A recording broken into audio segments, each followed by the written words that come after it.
Tourism leakages and tourism products.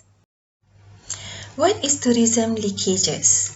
Okay, let's imagine that you went for a holiday overseas. Obviously, you will spend money there for the holiday, right? You spend money on transportation, such as airline tickets, on accommodation for spending the night, and tourist guide to show you around, and on foods and drinks that you enjoy. Oh, definitely. You also will do some shopping too, right? Okay. Now, let's think how the money that you spend were distributed to the local economy of the destination that you went for the holiday. Let's analyze how much do the local economy earn from the money spent by you, the tourists, which means who exactly will receive the money that the tourists spent. Well, when you break down your holiday expenses, you will see that in most cases, the local community will only earn some. How come? Here is the story. The moment you book your ticket flight with an international airline, you are actually has paid that particular international airline which has many staff to be paid monthly. When you book an international hotel where you choose to spend your night, you didn't book directly to the hotel, right? Where do you do your bookings? Usually through the hotel chain, which is a multinational hotel agent. Well, the hotel has foreign management and staff who are working there. The management and staff they hired are those with multi-language talent and have been trained to cater the demand of international tourists like you. Then, the food and drinks that you enjoy. In order to satisfy the international taste, they imported their raw material, and those restaurants also have to do something to ensure comfort for foreign setting. You shop for souvenirs, right? Then, the souvenirs is commonly are mass-produced. It is well known that most items you found in most countries in the world, especially when we speak about souvenirs, are made from China. Yes. As why? Because they provide cheap labor. Okay, finally the tourist guide. Alright, he might be the local countryman. Fine. Okay, so yeah, this is the definition of tourism leakages. The scenario where most of the fraction of the tourist revenue leaks out of the local economy and flowing to big international firms. So, in short, tourism leakages means revenue generated lost to other countries' economy. By what medium? There are three types of medium. First, goods and services. The countries where the local destination that you choose from, that particular countries may have to purchase goods and services to satisfy the tourists. For example, as the souvenir, as what I mentioned just now, in which some countries import 50% of its tourism-related products. So obviously, the tourism generated income has flowing down into the imported countries. Okay, next, infrastructure. Okay, less development countries do not have the domestic ability to build tourism-related infra. For example, hotels, airport, like I mentioned just now. So the cost of such infrastructure, of course, will then leak out of the country. And foreign FOC, factors of production. Okay, wrong. It's not FOC. FOP, foreign FOP, factors of production. Small countries requires FDI to start tourism industry. Thus, profit loss to foreign investors.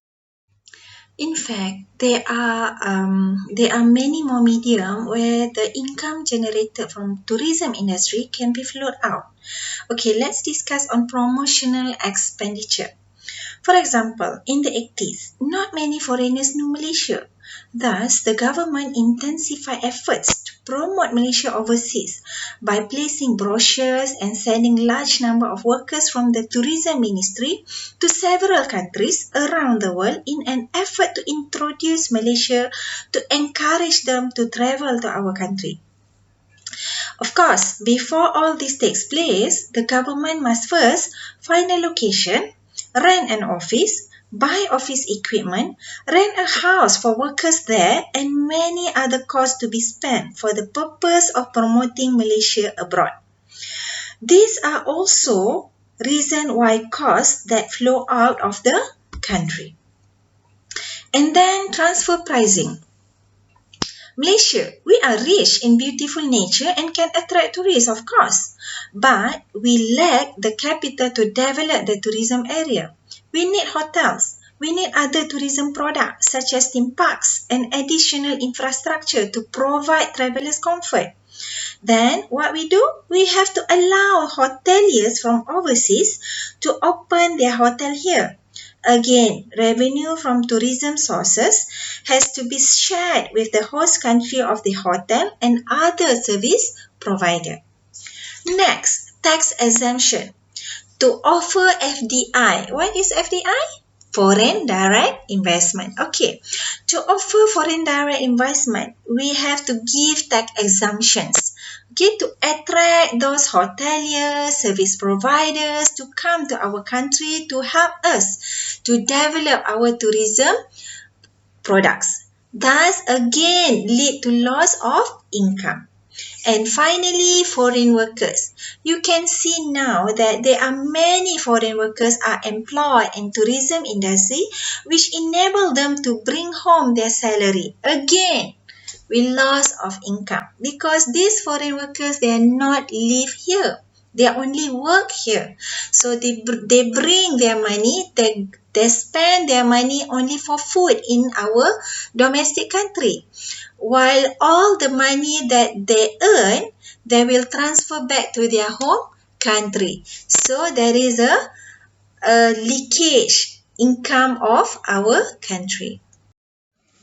Economic analysis of tourism product. You know that tourism industry is important for the benefit it brings. Okay, it brings a lot of benefits, and due to its role as a commercial activity, as it creates demand and growth for many more connected and related industry. So it does not only contribute towards more economic activities, but it also generates more employment, more revenues, and play a significant role in development.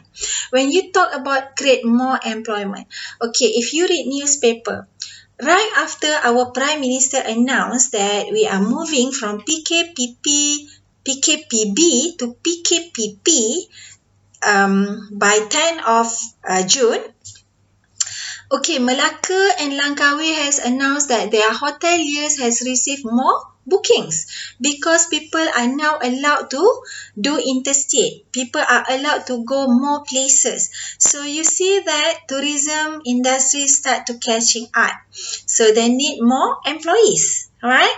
And inshallah, they will create more revenue because people start coming to their place and stay at their hotel and consume their food and beverages and buy some souvenirs.